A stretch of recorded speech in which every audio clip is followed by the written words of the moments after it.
સુરતવાસીઓનું હાર્દિક સ્વાગત કરું છું।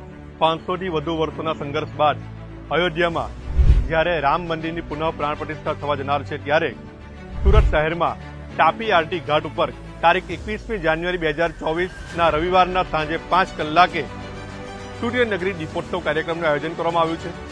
આ કાર્યક્રમમાં સુરત શહેરને સ્વચ્છતામાં ભારતભરમાં પ્રથમ ક્રમાંક અપાવનાર સફાઈ કર્મચારીઓનું સન્માન કરવામાં આવવાનું છે।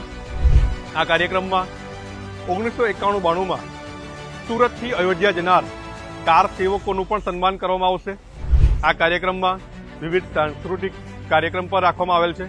તો ચાલો આપણે સૌ ભેગા મળીએ તારીખ 21મી જાન્યુઆરી 2024 રવિવારના સાંજે 5 કલાકે।